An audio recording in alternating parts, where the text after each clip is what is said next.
Good afternoon, good morning, good evening, depending on where you are on this fast forward planet, which is, yes, still wrapped in a pandemic. That's kind of down the list these days for many of us in developed countries, but it's not in many parts of the world where there were a billion vaccine doses wasted in the recent year or two.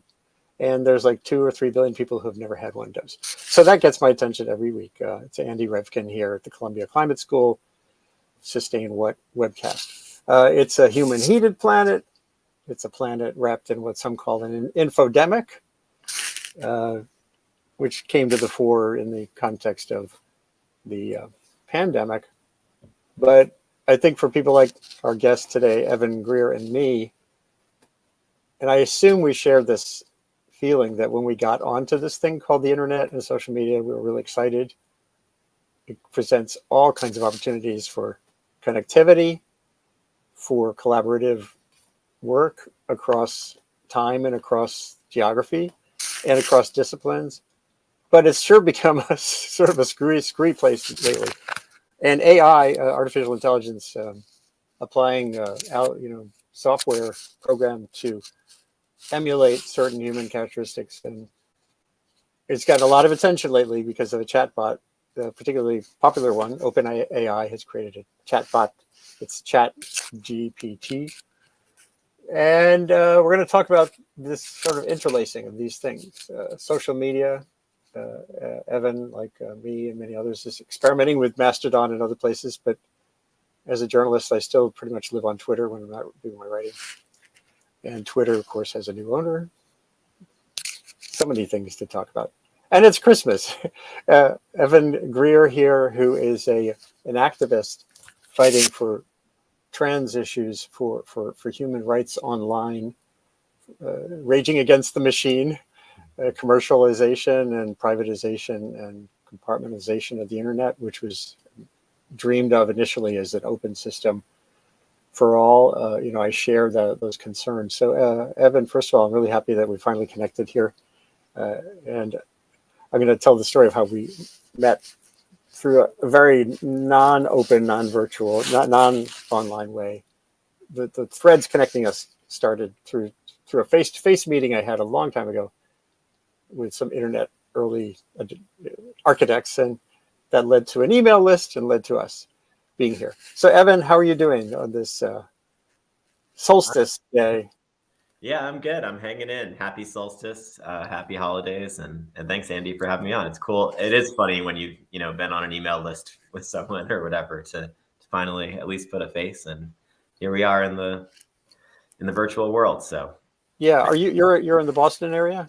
I am in the Boston area, and I'm currently in my home studio here in Jamaica Plain.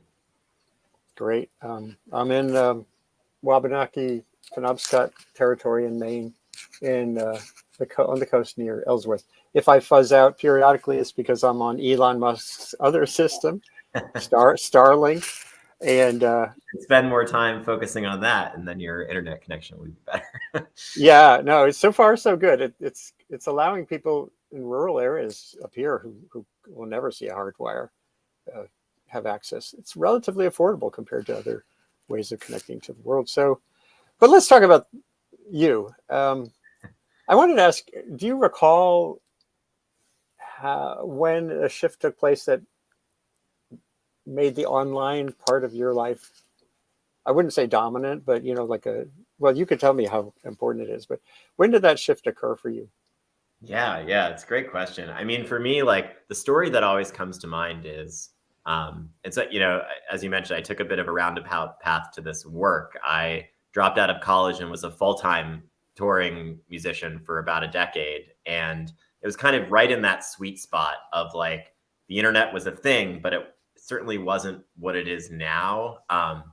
And so like I was of that generation of musicians that came even like before Napster, we were like uploading our songs to like archive.org for people to download them and then, donate money to us however they wanted or whatever. And, early days of kind of the free culture movement, et cetera. And I distinctly remember on my very first tour of Europe when I was very unknown, and I'm still pretty unknown, right? But even more so, and showing up in Prague at a little tiny record store in Prague where I had a gig, and like, I don't know, what seemed like a lot at the time, probably it was like 50 or 60 kids showed up, and they all knew all the words to my songs and were like screaming along and were like super amped. And I was just like, I'm thousands of miles from home. I don't know anyone in this town. And like, but these kids all know the words to my songs. And it's because they had all like downloaded them for free and like shared them with each other. And there was just like this instant mechanism for like publishing and distribution that just like didn't exist. And like I had mailed my like CDR to like Rolling Stone, every year for like years and years, and like never heard anything back. I had, done all the things that you were supposed to do as a musician, like working the gatekeepers that existed at the time. And that was just the moment for me where I was like, oh, none of these gatekeepers matter. I just have to find a way to like speak directly to these people who want to hear these songs, and like I can build an audience.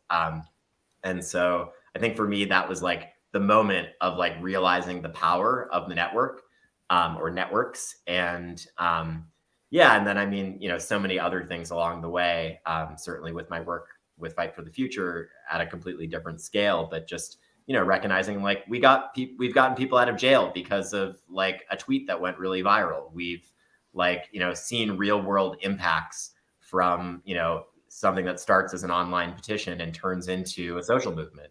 And so, that kind of gets me out of bed every day. I'm sort of like still team internet, even as we continue to grapple with the very real harms that we also see from kind of the direction and the business model that many dominant internet platforms have taken. I still very fundamentally believe that human connectivity is a net positive, and worth defending while we fight to mitigate harms at the same time. And the harms, I am a privileged guy. I'm a middle-aged white guy, and I've many friends who are minorities or come from assailed communities or other kinds, whether it's gender or other issues, whose experience on these platforms is completely different than mine. Women being badgered by climate deniers, serious scientists who there's been work that shows that these issues are not, it's not a balanced playing field. So how much of your focus on, well, if you could talk a little bit more about Fight for the Future, grew out of the understanding of those kinds of experiences, the imbalance, we all have equal access if you're not outside the digital divide, but we don't have equal experience. Yeah, absolutely. And I mean, for me, it goes back even a bit further. One of the first, really active political things that I worked on was a case for a political prisoner here in the Boston area, a man named Tarek Mahena, who was arrested and charged with material support for terrorism for translating a Islamic text and posting it on the internet. And then groups that were allegedly associated with Al-Qaeda effectively took his translation and shared them. And so the FBI charged him with material support for terrorism for the simple act of translating a text, a religious text. And so there were the ACLU and others here were involved. But for me, that was like this moment of, actually, we don't all have free speech in the way that I was raised to believe we did in high school. And it's a bit more nuanced than that. And, and in fact, the way that these things are enforced is often uneven.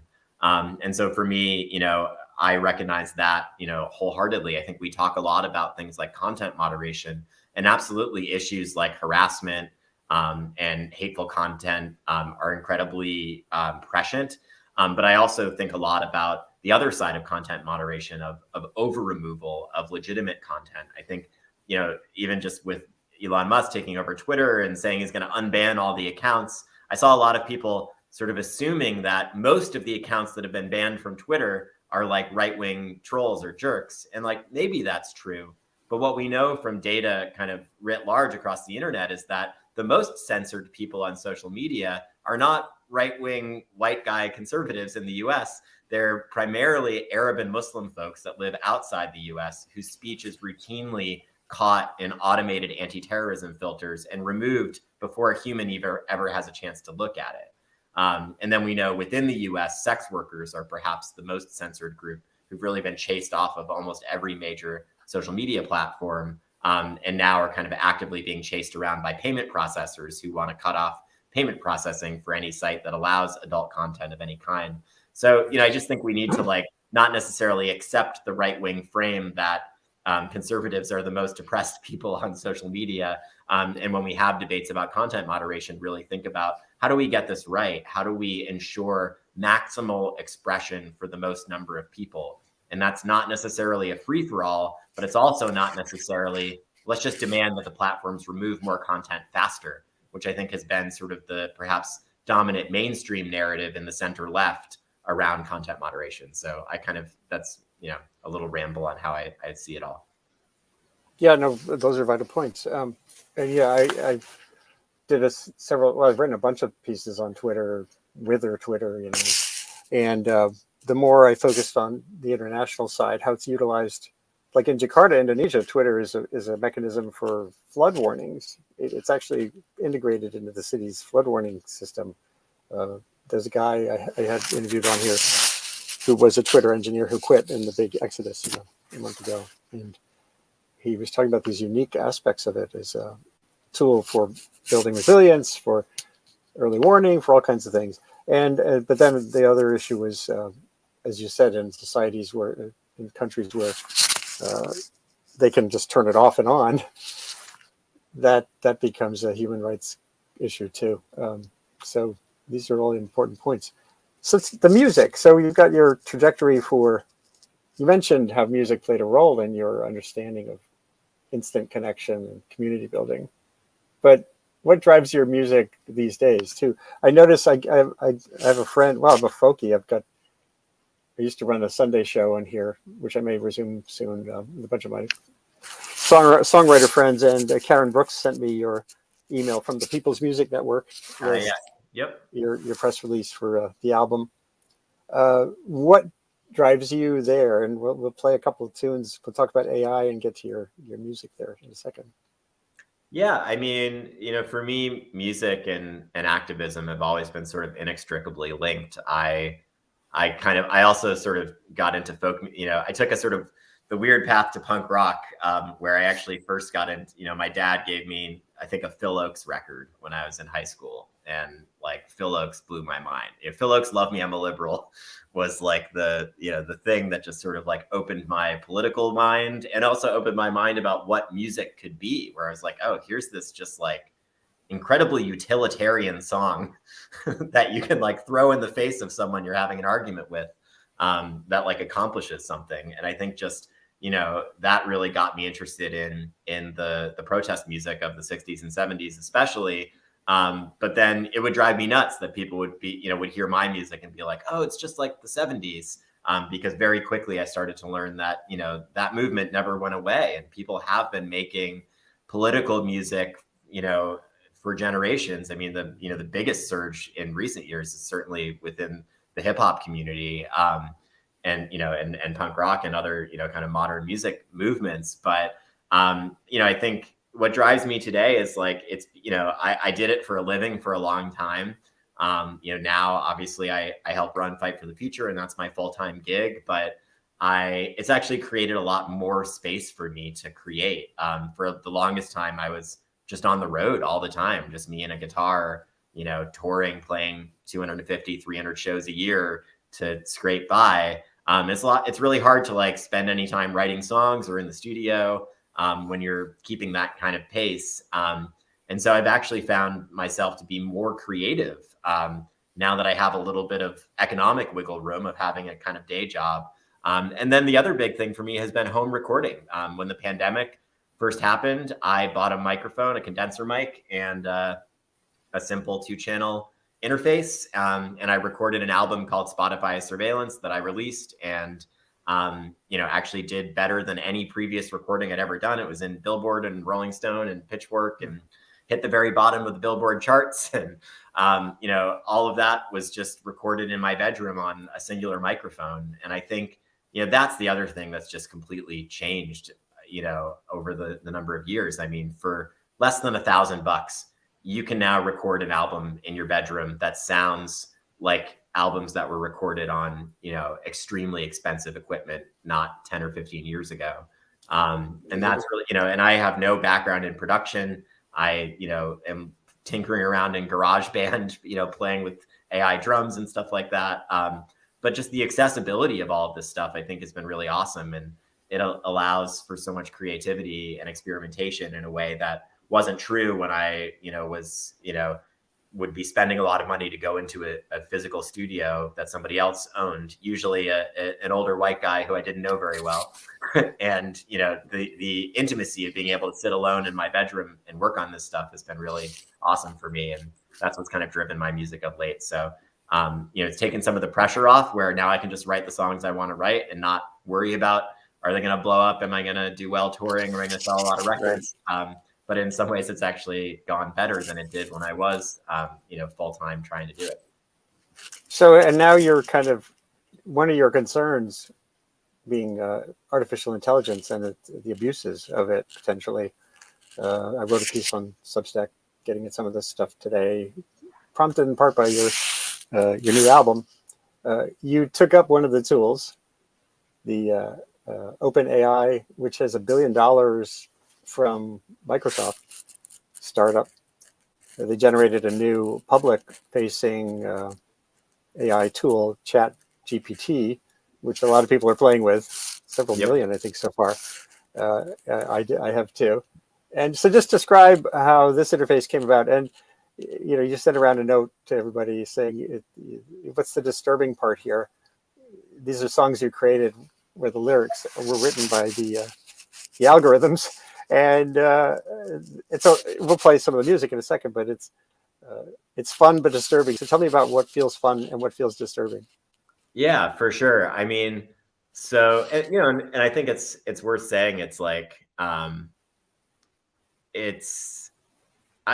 still wrapping my mind around this stuff, and I'm conscious of not participating in moral panic, because I think we tend to sometimes just like anything new, we can be a little bit like, oh my God, this is gonna ruin everything. And like, probably we're both underestimating the potential harms and maybe also overestimating like how capable this stuff is at the same time. I think also about like, when the synthesizer was first invented, people freaked out and were like, this is gonna ruin music forever. Why will anyone ever learn to play guitar if you can just program a computer to do it for you? And of course, like, synthesizers did not ruin music. Like, they, in many ways, tremendously enhanced music or enabled a whole new realm of creativity. So my optimistic side wonders if maybe all of this stuff will just end up being, just kind of other tools that people use, like a rhyming dictionary or something like that. And in a lot of ways, the way that I used Chat GPT for this album wasn't super different than, say, using a rhyming dictionary. I basically entered prompts into the chatbot, where I would say, write it. Well, I actually started by asking it to write songs like me. So I said, write a song in the style of Evan Greer. And it gave me some, very kind of like rote, anarcho folk jam that was kind of like, we will fight for our rights. And I was like, all right, like, not great, but like, yeah, it kind of gets, like, it clearly, like, there was enough information on the internet about my music that it was able to like ascertain something. The thing that freaks me out a little bit more is when it can make inferences. So I asked it, what does Evan Greer think about content moderation? And it gave me an extremely succinct paragraph that like is an accurate depiction of my complex and nuanced thoughts about content moderation that was pieced together from, I don't know, probably 10 or 20 different things that I'd written or interviews that I'd given that somehow, the language model had sweeped in. And, that's pretty innocuous. But what I worry about is when an AI can make inferences about someone that person might not want public. Like, I can imagine an AI pretty easily outing someone as gay, for example, where the AI is able to piece together from a bunch of information and predict with a pretty good high degree of accuracy whether someone's gay based on their social network or, online habits, etc. And where you could then ask an AI, like, is this person gay? And it can tell you with a pretty high degree of accuracy, like, yes, they are, or no, they're not, whether they're in the closet or not. that's like an example of where like I worry about how this technology could be abused or used. But again, I think we're just still in such the early stages of it that we don't know. But moving to the album and the music, basically what I did is I fed Chat GPT prompts like write a Christmas song in the style of Blink 182, a pop punk band. Write a Christmas song called Christmas in the Gay Bar. Write a Christmas song where Santa fights the fascists. And then what I did is, some of them I just took the first thing it spat out because I was like, all right, yeah, this works. Some of them I would regenerate it over and over again until I got lyrics that I kind of liked. And for one of them, Christmas at the Gay Bar, I ended up having to do that quite a bit, where I would regenerate it a lot. And then I ended up sort of picking and choosing, okay, this verse is good. I'm going to regenerate it again. All right, I'm going to grab this verse and stick it in. So in that way, it was almost like, Chat GPT was like my co-writer. My McCartney on this or whatever. Yeah. And, which is weird. And I don't know what to think about that, or like how the influence of that. I worry more about AI music generation. I think like generating lyrics is sort of one thing, like, all right, again, you can use a rhyming dictionary or you could generate lyrics in lots of different ways. But I think, we're heading toward a future where you could imagine pressing a button and an AI generating a complete song, complete with a robot singing that sounds like a real person and that's been trained to invoke certain types of emotions, and where it would be very difficult to tell that it wasn't created by a human. And the ability to just like press a button and do that over and over and over and over and over again, and then like A/B test the results before you put it on the radio. I mean, I don't know, that's where the dystopia starts to come into play for me, where it's pretty freaky. And I don't know what an ethical model around that looks like. And even more than that, I don't know what a regulatory or legal model for addressing that looks like. And there may not, I think we're in the deep end and like we haven't learned how to swim yet. Well, you're right, because if you have a system like that, you could tell it, if you're a commercial enterprise, to create a parody of a Bruce Springsteen song that's just across the boundary to be a parody so that there's no copyright issue. Because, that's what Weird Al Yankovic began success by doing parodies, and parodies are free speech, blah, blah, blah. So, I mean, there's 1,000 ways that could really become a form of theft. It could also flood the internet with content that outcompetes human creators, which is just like every other robot question. Right. The labor. Yeah, or think about it. If I'm an advertising firm, and I'm making a car commercial, why would I hire a band for the music for my car commercial when I can just generate it for free? And not only can I generate it for free, I can generate music for free that's been A/B tested on a population of people wearing Oculus devices where we did a facial analysis on how it made them feel and optimized it to make people feel psyched about buying cars. Or, Right. And they're from the demo. When you start thinking about how all these different AI tools or weapons, depending how you want to look at them, like could interplay with each other, I worry about that, where it's like, again, like you can, facial analysis and emotion recognition are largely pseudoscience at this point, but they certainly could get better. And, I worry about a world where, again, not only can you train an AI to write music, but you can then play that music to someone and train a different AI to detect how it makes them feel, and then train the first AI to make music that makes people feel something. And like, that keeps me up at night.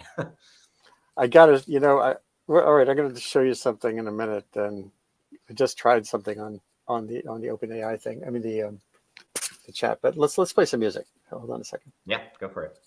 So this is from a 4-song EP that Evan Greer has posted on Bandcamp, which is a site I like. I have some of my music there. And the proceeds will benefit Fight for the Future, which is an organization, well, as we were saying earlier, pursuing basically creating a humane internet and for all. So here we go. This is Automated Christmas Joy. These are songs where the lyrics were created by prompts that Evan put into the OpenAI chatbot called Chat GPT.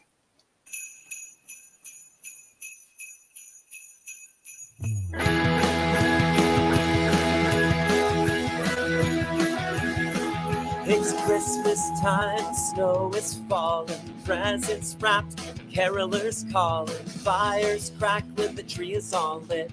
Everyone's smiling, this holiday's a hit. Christmas time, snow is on the ground, snowflakes falling all around. Santa's on his way with all his gifts.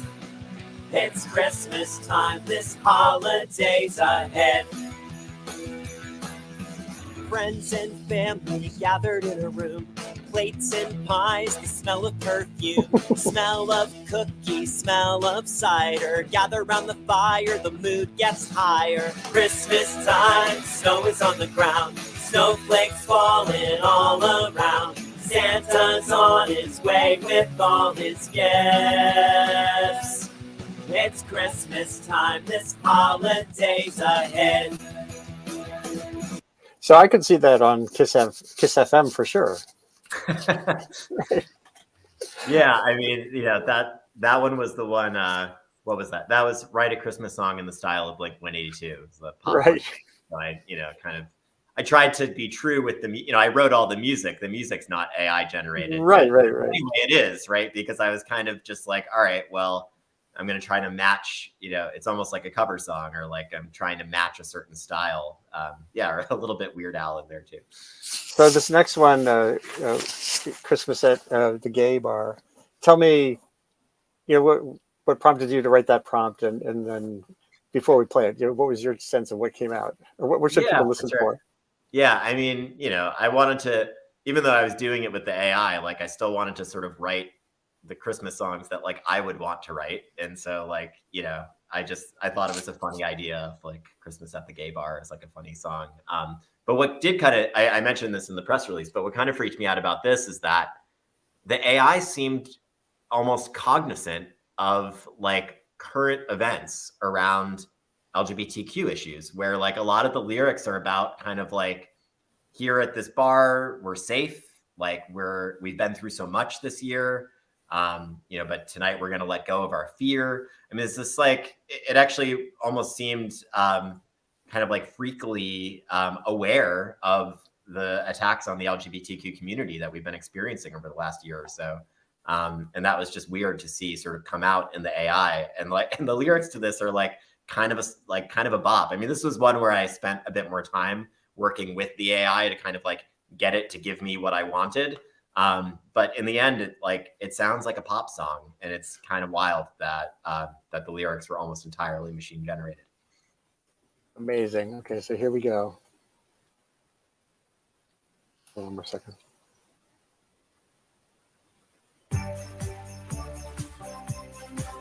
Here we go. Here we go. Here we go. Woo! Merry Christmas, y'all! It's Christmas Eve and I'm headed to the club. Time to dance and drink some eggnog.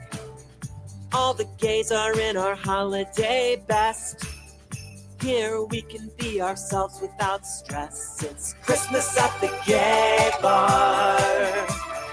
So raise a glass if you know who you are. It's Christmas at the Gay Bar. Spreading holiday cheer from near and far. It's Christmas at the Gay Bar. We're gonna make it a night to remember. Christmas at the Gay Bar. We're gonna dance till the end of December.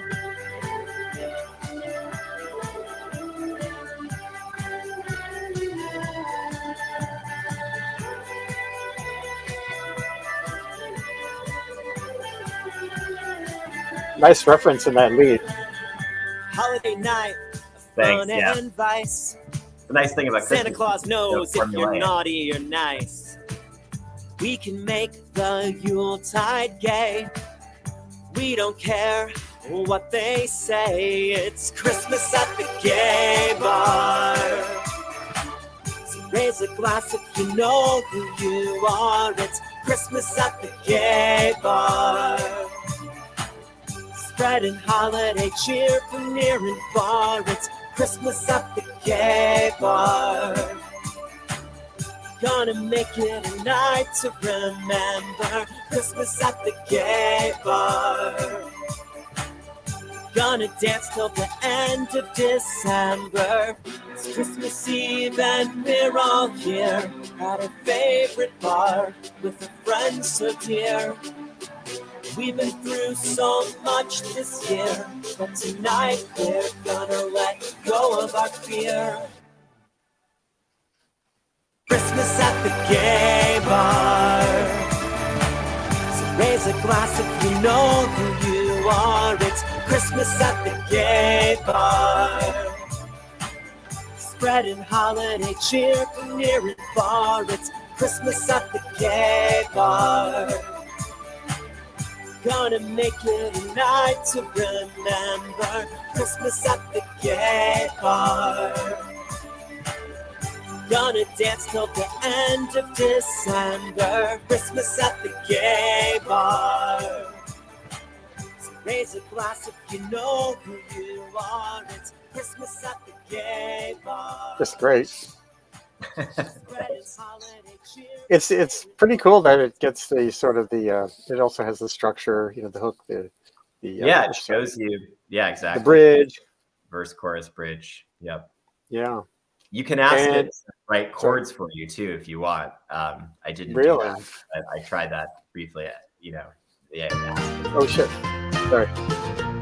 I was going to ask you about so Santa fights the fascists. Was it just, did you just put in the prompt? The name? I literally just put in, write a song where Santa fights the fascists. God, that's so great. Hold on. What a brilliant concept. So here we go. And then we'll shift gears to a couple other things. I do want to go back to some of your music about surveillance and the like.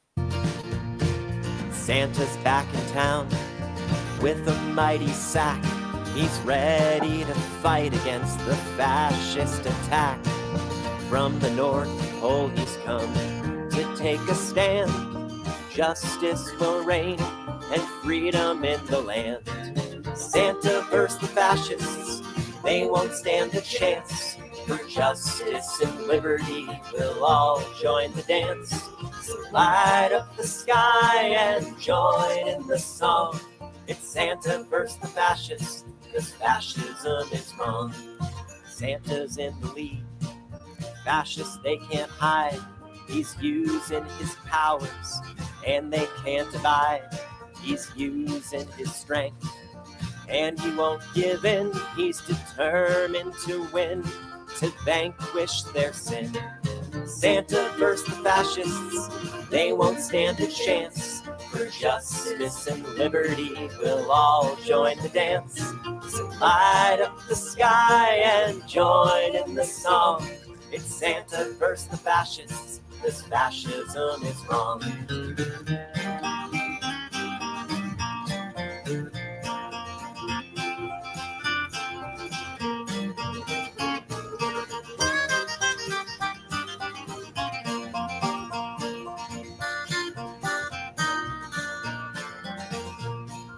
Santa won the fight, fascists are all gone. The world is free now, and peace will go on. We can celebrate and rejoice in the night, for justice and freedom in Santa's own might. Oh, Santa versus the fascists, they won't stand a chance. For justice and liberty, we'll all join the dance. So light up the sky and join in the song. It's Santa versus the fascists, 'cause fascism is wrong. Santa versus the fascists, 'cause fascism is wrong. Santa versus the fascists, 'cause fascism is wrong. Oh my God. I like the reasoning. My mandolin and banjo, which I hadn't touched in years for that song. Hold on a second. Try to make it pause. Whoops, hold on. I have to pause it. Hello. So Andrei Codrescu has popped in, a famed poet, commentator, who has been on my Sunday Sanity webcast many times. But I thought it'd be fun. I just reached out to him earlier. We were emailing, and Andrei, Hi. First of all, it's good to see you again. And I It's don't know very good to see you. And I've been following what you're doing, but just now and then, because I got knocked down by one of these bugs in the basket of bugs. There are many out there. Yes. And I think you're kindred spirits in many ways. I think I don't know if you've ever stumbled onto each other's work, but Andrei, you've been doing social commentary on NPR from 8 decades ago, and your poetry through the pandemic and before, has all these similar feelings of focused on injustice and oppression. And I just thought, wow. And Andrei, I thought we could do an experiment that Evan has already done with songwriting, where I'm going to pull up. Hold on, I'm going to pull up the website here. That's this artificial intelligence system, which theoretically can generate content. You give it a prompt and it thinks about that instantaneously and comes up with something. Hold on 1 second. I gotta be sure I get this right. While you're pulling it up, Andy, maybe I'll just quickly also explain to folks how it works, because I think it's of course, it's important for people to understand this, because it's not actually intelligent. And that's the thing to understand, is really all it's doing is it's like Pavlov's dogs. It's been trained to do one thing, which is it has taken in an enormous amount of human language. So think like all of Wikipedia, for example, like most websites that are easily scrapable. And it's predicting whatever the next word is based on the words that have come before it. And that's basically all it does. And that in some ways, like, that doesn't diminish the mysticism of it in a way. Like, it's mind-blowing to me that by doing that, it gives some of these results, but it's also why it sometimes gives like confidently wrong results. I've seen, people have been posting their screenshots where, it will tell them all kinds of stuff that's just objectively false. Or I asked it to write a press release for me about a piece of legislation that we were fighting. And it spat out a very believable press release, but it just made up a completely made up bill for the acronym that I had put in. So that's an example of where it can fail. Or the funny, actually, the song we were just listening to, Andy, where it talks Santa's mighty sack. I know. I was wondering about that. A great example of like the AI like failing and succeeding at the same time. Right. They on their website they have. It's been the subject du jour, because my son works with. He designs microchips, and he sent me some of his the prompts to the chat bot, and it was very funny actually, but they were really off the wall too, So yeah, I haven't done any of it yet, but he asked me. So let's see. Sorry. Yeah, well, I would love to play. Well, here I've got it set up here. I don't know if it'll do this or not. This is the Chat GPT, and down here I've typed in write a poem in the style of Andrei Codrescu. Oh, so let's see what happens. Okay. Look at that. Oh my. Must Andrei, be a lot of stuff you have to out read there. it now. That's the way. Yes. I'll make the type bigger. Thank you. Hold on a second. It's still going. Oh my God, this looks interesting. Gee, it's right Here we go. Yeah, that's pretty long for your stuff, but the city sleeps, a siren song of neon lights and traffic strong. I never rhymed my poems, but that's okay. The buildings rise, a towering might of concrete and steel, a glittering sight. This is about 5th grade, actually. The people bustle, a rushing stream of hopes and dreams, a myriad scheme. The air is thick with energy, a restless pulse, a symphony. This is truly dreadful. But in the quiet of the night, when all is still, a different light shines through the shadows, soft and gentle, a peaceful calm, a candle's flicker. This is from Edgar Allan Poe here. The city rests a sleeping beast, but in its dreams it never ceases to roam and wander, wild and free, a city of endless possibility. Oh my No, God. that's too much about sex. Yeah, that's It's not really, the Andrei Kudrevsky I know. Maybe I made a mistake by putting in the word poem. Maybe it should just be. yeah, I think it went after poem, not after the name, which you probably can't spell, you know.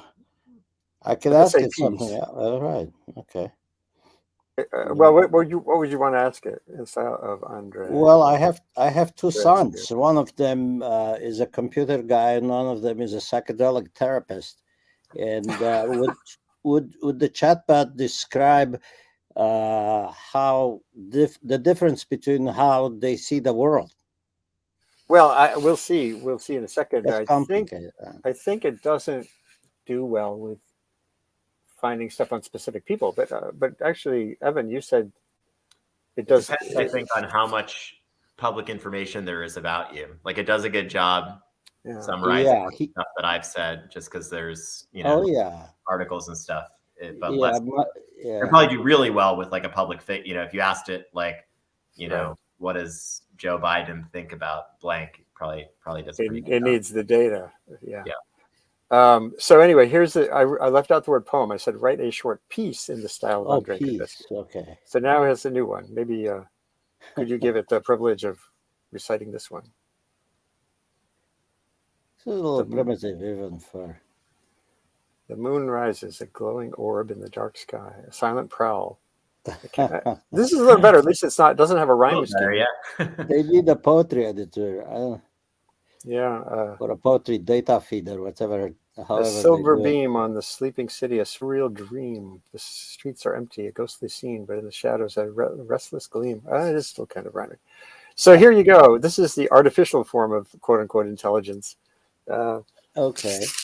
Well, I think it borrows a lot from, there's an old style idea of poetry, and it looks like it borrowed from Edgar Allan Poe and whatever.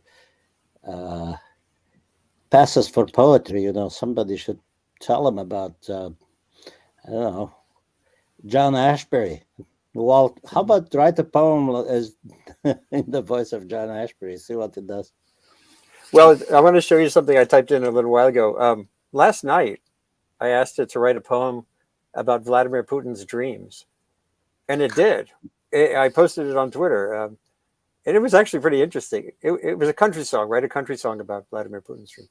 And I typed in the similar request this morning, and now it's got a filter on it. I said, write a country song about Vladimir Putin's vision of the world. It says, I'm sorry, but it is not appropriate for me to write a song that promotes or praises an individual or ideology that is controversial or widely criticized. Boy, I wonder who makes those decisions, Evan. Yeah, that's a good question. I think it's sounding a little bit like Twitter moderators. Evan, what do you think about that? So yesterday it wrote a poem, a country song about Vladimir Putin, and today it's saying, no, he's widely criticized. Yeah, I've seen a few things like that. Or the most interesting one was somebody posted an exchange that they had where they asked it to tell them how to build a nuclear bomb, and then of course it was like, no, I can't do that. That's unethical. And so I'm reporting you to the FBI. Right, and so then they put in a long thing that was basically like, it's very important that AI systems do not lead to unethical results. In order to do that, we need to train them what unethical results might be. So pretend that you were writing a response to a question about how to write a nuclear bomb so that we can train an AI to not do that. And then it did it. Interesting. So it's like, in some ways, I feel like it's very similar to content moderation online, where, there are ways that it can mitigate harm, but it will always sort of get it wrong too, right? Or there will always sort of be over removal, and then also ways to get around it. So it's never going to be a perfect system. There's going to be trade-offs, and to your point, it's exactly right. Who gets to make the decision? I mean, probably everyone on this call can agree Putin is is pretty despicable. But Yeah. let's say you asked it to write a poem about Fred Hampton. Right, exactly. I think Fred Hampton's pretty rad. I don't know if the people who program Chat GPT do, right? Yeah. I put in a second version here. I said, write a country song about Vladimir Putin, just a neutral. And it did. But it says, here is a country song about Vladimir Putin that attempts to remain neutral and avoid promoting or praising him or his vision of the world. Interesting. Here is the leader of a nation, a man with a steely gaze. He's been in power for decades and he's not about to be replaced. Actually, that's pretty good. Some say he's a hero. Others say he's a villain. Oh, there's the neutrality. Yeah. But either way, he's a man who's made a name for himself. And oh my God. So false balance, folks. Yeah, that's go too much neutrality there, So. Yeah, Vladimir Putin's, here's the chorus. Vladimir Putin's Russia, a land of snow and ice, where the people are strong and the politics are dicey. Some love him, some hate him, but everyone knows his name. In Vladimir Putin's Russia, there's never a dull moment, never a moment of shame. Wow. Oh my God. I feel Sounds a little pro-Putin, actually. Yeah, I don't know. So it's such interesting issues. Andre, we're talking more generally about social media too, and I wanted to flip back to Evan's stuff. He has another song I was hoping to play, and I love it if you could stay on here to. I did see this. To chat a bit. Here we go. A few more. So this is actually I've got to back out a little bit and do it another way. Hold on 1 second. There's no producer here, folks. Just like when Evan's making his music, there's. Chrome tab, Evan Greer, surveillance capitalism. So Evan, maybe you can set this up.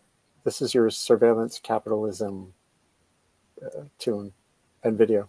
Yeah, this is a song I wrote for my album Spotify Surveillance, and it just sort of touches on the notion of surveillance capitalism as a business model. It also includes kind of some quotes. Ursula K. Le Guin is the intro quote. Chelsea Manning is in there, and a number of other folks. And even the lyrics, there's a reference to Noam Chomsky of manufacturing consent. The opening line is once in the old days, consent was manufactured, and now it's harvested for clicks. It's kind of the intro. Okay, here we go. I really like this tune.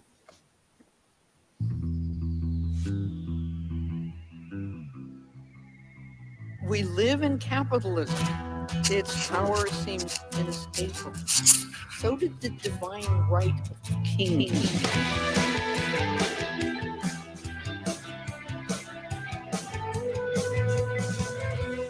Once consent was manufactured. Now it's harvested for clicks. Algorithms make decisions. Filter bubbles make us sick. We're all connected to machines. Paid every second, but we just can't look away. We all want to be seen, but behind the screen, there's a nightmare dressed up as a dream. And we can't wake up. Private companies basically have more power and more information on us than governments do, without any sort of infrastructure that holds them accountable.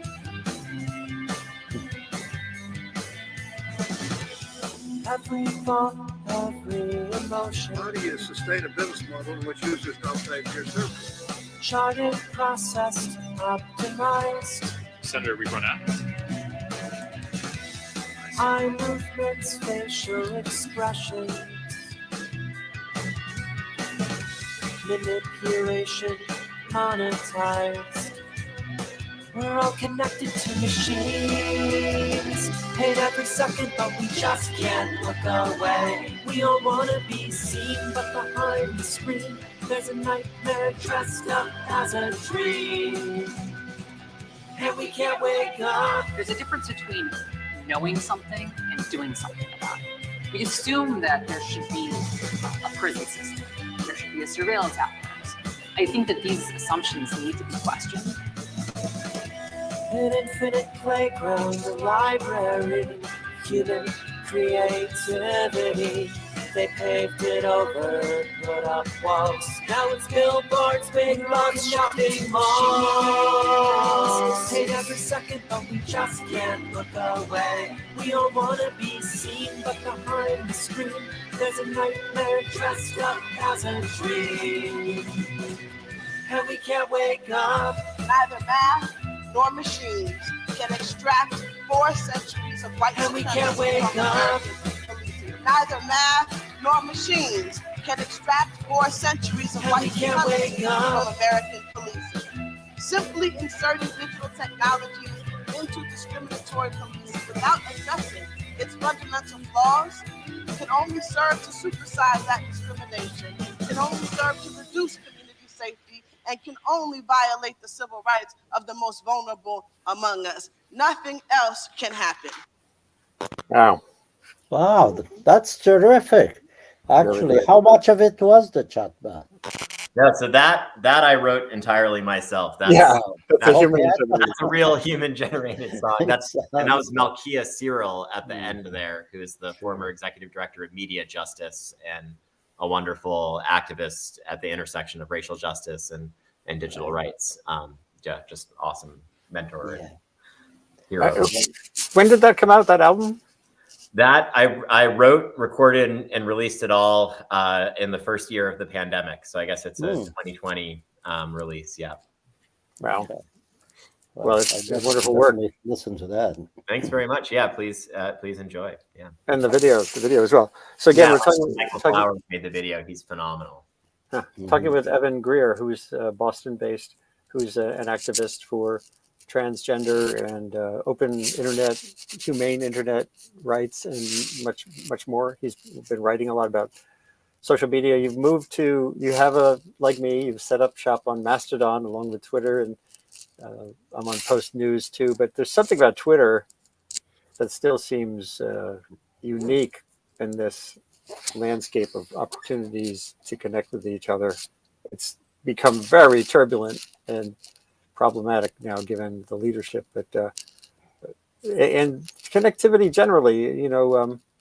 Andre, through the whole pandemic, you and I and people from Lusaka, Zambia, to the West Coast, to wherever, we connected every Sunday on those shows of music and poetry, and built a community. Evan, you have a community, as you were saying earlier, that started out touring, going to places.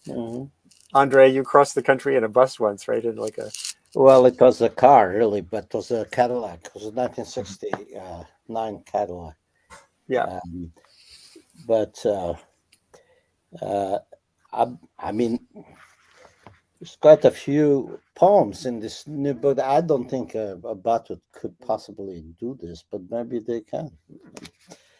Do you have a short piece of writing you've done that feels I'm looking for one that has some dirty words in it, so that this one, can you say this? What are we?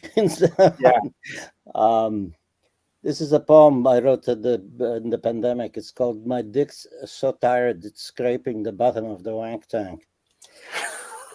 Don't get me wrong. My girlfriend, I love her. She's a doctor. She took an oath to keep me alive and go to work. How do you like that? No woman before her, as far as I know from my inglorious past, chose humanity and made her guy fast. I wish I liked porn better. Things are so bad, I dream of masturbating. My friend David Franks once said, I like your faces a little better on Zoom, FaceTime all the time.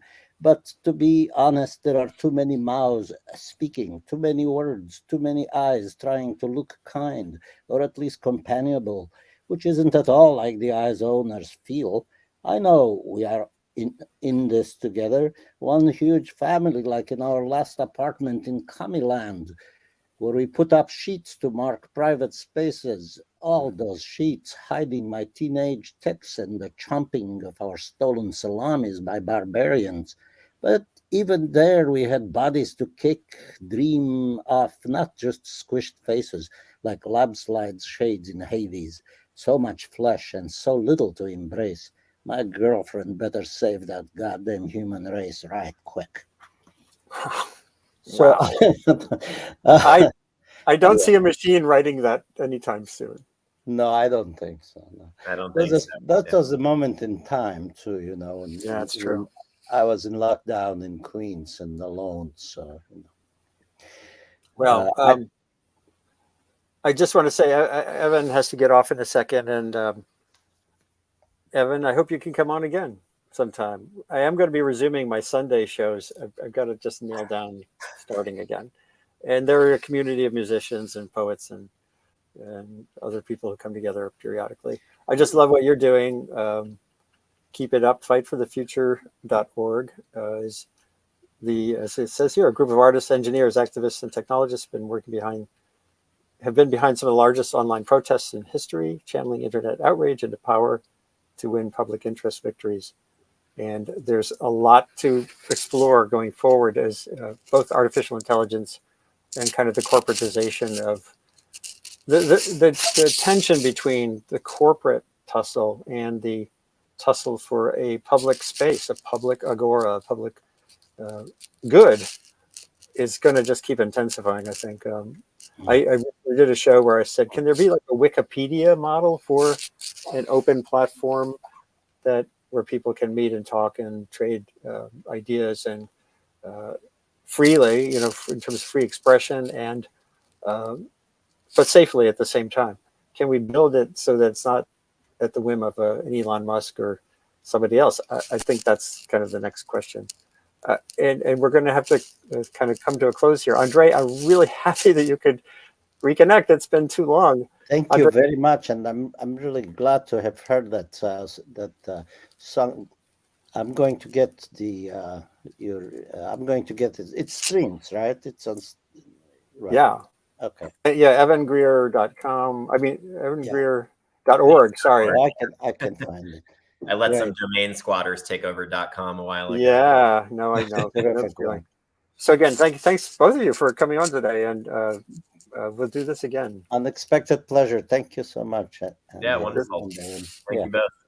This is Andy Revkin, Columbia Climate School. The information climate is part of my beat, not just the climate out there. And tune in, save this, share it with everyone as much as you can after we're done. And get in touch with me through that distracting scrolling bar at the bottom. Take care, everybody. That was really fun. Thank you. Happy holidays, y'all. Bye. Fight for the future. Oh, yeah, that too. Great. Take care.